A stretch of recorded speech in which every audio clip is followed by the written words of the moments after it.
Assalamualaikum warahmatullahi wabarakatuh. Ketemu lagi bersama saya Andri Prasetyawan.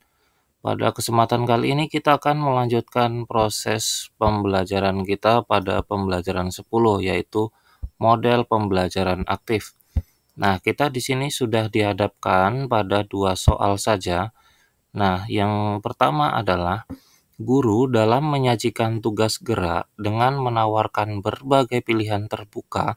Tiap siswa dapat memilih tugas dan belajar sesuai dengan tingkat kemampuannya masing-masing. Penjelasan tersebut adalah ciri dari gaya mengajar: A. Penemuan terbuka, B. Inklusi, C. Resiprokal, D. Demonstrasi, dan E. Percaya diri. Nah, di sini kenapa saya menjawab inklusi, nanti akan kita bahasnya. Nah, kita lanjutkan dulu soal nomor 2. Satu siswa menjadi pelaku, satu siswa lain menjadi pengamat dan memberikan umpan balik. Setelah itu bergantian. Kegiatan tersebut menunjukkan ciri gaya belajar. Kegiatan tersebut menunjukkan ciri gaya mengajar. Nah, di sini saya menjawab gaya resiprokal.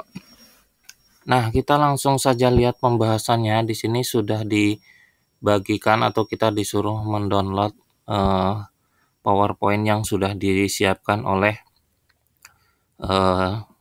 seri belajar P3K ini. Di sini kita bisa mendownload PDF-nya untuk dalam bentuk modul atau dalam bentuk rangkuman modulnya di sini ya.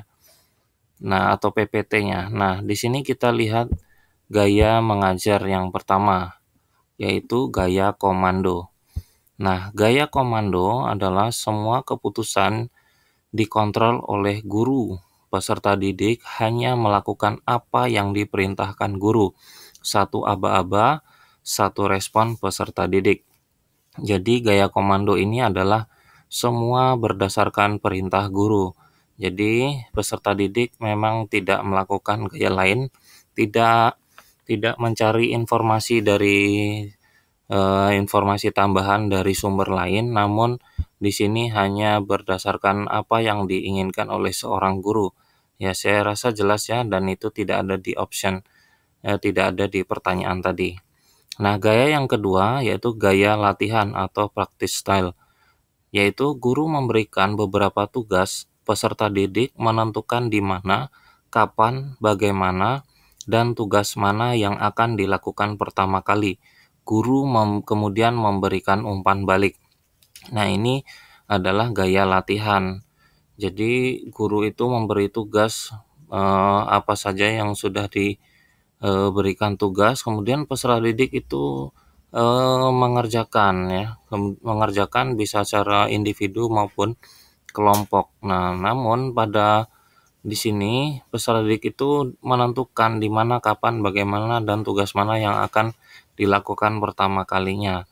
Nah, intinya di sini berbentuk latihan ya. Jadi guru membimbing lah dalam bentuk setelah peserta didik mengerjakan tugas yang diberikan oleh guru, kemudian guru itu memberikan umpan balik dari apa yang sudah dikerjakan oleh peserta didiknya. Nah, di soal tadi tidak ada ya soal yang ini. Nah, mungkin nantinya di soal P3K yang lain ketika Bapak Ibu tes, itu akan keluar untuk gaya latihan ini. Kita lihat gaya yang C. Nah, yaitu gaya berbalasan atau resiprokal. Nah, satu peserta didik menjadi pelaku, satu peserta didik lain menjadi pengamat dan memberikan umpan balik. Setelah itu bergantian. Nah, gaya resiprokal ini adalah jawaban nomor 2 tadi ya, soal yang ini. Nah, yang nomor 2 ini, di mana satu siswa menjadi pelaku, satu siswa lain menjadi pengamat dan memberikan umpan balik. Nah, misalnya peserta didik sedang melakukan guling depan, kemudian siswa yang lain itu mengamati apakah peserta didik itu sudah benar dalam melakukan guling depan. Kemudian tidak hanya mengamati tapi memberikan umpan balik atau komentar atau pembetulan. Nah, seperti itu ya. Jadi gaya ini juga lebih bagus dilakukan oleh guru PJOK, akan membantu dalam proses pembelajaran. Nah, kemudian jelas ya jawaban nomor 2 tadi. Yang keempat, gaya D ini menilai diri sendiri atau self-check style. Nah, peserta didik diberi petunjuk untuk bisa menilai penampilan dirinya sendiri. Pada saat latihan, peserta didik berusaha menentukan kekurangan dirinya dan mencoba memperbaikinya. Nah, untuk gaya ini sama saja dengan gaya kejujuran, di mana peserta didik itu melakukan penilaian diri sendiri. Nah, jika ingin baik, ya jujurlah untuk menilai pribadinya diri sendiri, apakah sudah melakukan yang terbaik yang dimaukan oleh gurunya itu, ya seperti itu. Nah, kemudian gaya yang E yaitu gaya partisipasi atau inklusi. Nah, di sini guru menentukan tugas pembelajaran yang memiliki target atau kriteria yang berbeda tingkat kesulitannya, dan peserta didik diberi keleluasaan untuk menentukan tingkat tugas mana yang sesuai dengan kemampuannya. Dengan begitu, setiap peserta didik akan merasa berhasil dan tidak ada yang merasa tidak mampu.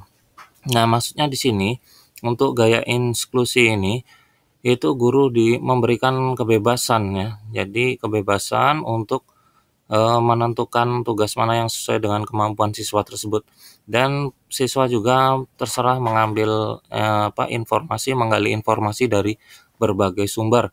Nah, semakin tinggi kemauan peserta didik untuk menggali sumber tersebut, maka semakin baik pula lah kemampuan peserta didik itu. Nah, namun kekurangannya, jika peserta didik yang tidak mampu, maka dia akan mencari hal-hal yang mudah saja. Nah, namun dia tidak akan menyelesaikan hal-hal yang dirasanya sulit, karena semua dianggap mampu jika telah mengerjakan sesuatu. Namun kelebihannya, bagi siswa yang aktif kreatif, dia akan lebih baik lagi untuk gaya inklusi ini. Ini adalah jawaban dari soal nomor 1 tadi ya. Nah, di sini. Jadi jawabannya adalah inklusi. Nah, kemudian untuk gaya F atau penemuan terbimbing, di sini guru membimbing peserta didik ke arah jawaban yang benar melalui serangkaian tugas atau permasalahan yang dirancang guru. Guru setiap kali meluruskan atau memberikan petunjuk untuk mengarahkan peserta didik di penemuan itu. Jadi fungsinya guru di sini adalah membimbing peserta didik ke jawaban yang benar. Misalnya di dalam diskusi kelompok, di dalam mengerjakan soal itu guru tidak setelah memberikan soal atau tugas tidak langsung dilepas begitu saja, tetapi guru terus memberikan bimbingan supaya si peserta didik menemukan jawaban yang dimaukan oleh guru.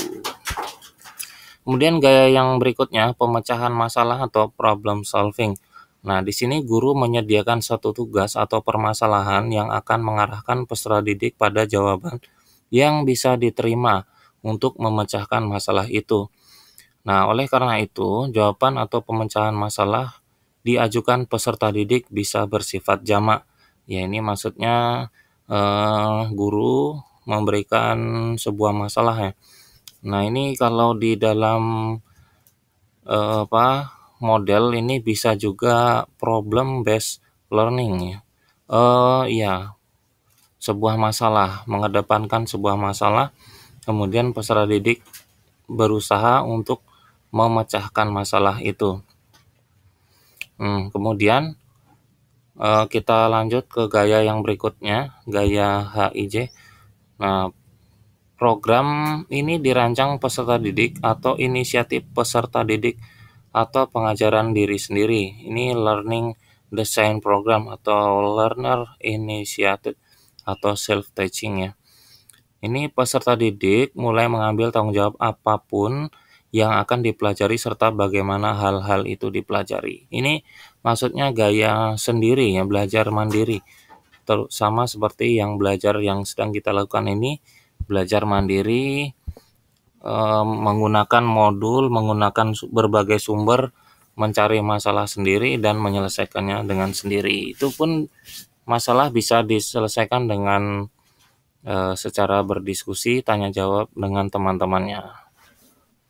Oke, seperti itu untuk menyelesaikan 2 soal ini. Apabila ada kesalahan, kekurangan dalam hal berbicara, Silahkan tanyakan, saya mohon maaf, silahkan untuk like, komen, dan subscribe-nya, supaya tidak ketinggalan informasi yang telah saya berikan mengenai P3K. Oke, saya akhiri. Assalamualaikum warahmatullahi wabarakatuh.